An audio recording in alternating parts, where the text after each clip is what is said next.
నెత్తురాడని గుండె. నెత్తంతా తిమ్మేసినట్టు కంతలు కొడతానయి. మెడసింపుల మీద బండికాని మోసినట్టు, భుజాల మీద పుట్టెడు బరువెత్తుకున్నట్టు పెయ్యంతా పచ్చికుండైంది. ఒళ్ళంతా సలసలమసిలి ఒత్తుకుండై కడుపుల సలిజొర్రి గజగజ వణుకుతాంది. ఒంట్ల సత్తువనంతా ఎవలో వంక తాగినట్టు కాళ్ళు చేతులు కట్టెదసుకపోయి పానం బేవోసులైతాంది. నోరంతా యాపాకు చేదుకొట్టి నోటికేదీ సహింపుతలేదు. బలవంతాన ఒక్క బుక్క నోట్ల పెడితే కడుపుల పేగుల కాంచి ఈవలబడబట్టే. కాలు మడికి పోదామని మంచం మించి కాలు కింద పెడితే ఒళ్ళంతా చక్కెరొచ్చి ఓ పక్కకు నూకబట్టే. ఊళ్ళే డాక్టరు సూదు మందిచ్చిన ఈసమంతా కూడా నిమ్మలంగాకపాయే.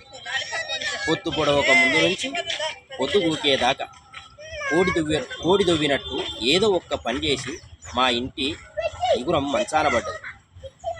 మూలకున్న చీపురు కట్ట మురుసుక కూసున్నది. అగ్గిపెట్టెంత గీకినా పొయ్యి అంటుకుంటలేదు. ఎంత ఎచ్చబెట్టినా పాలు పొంగుతలేవు.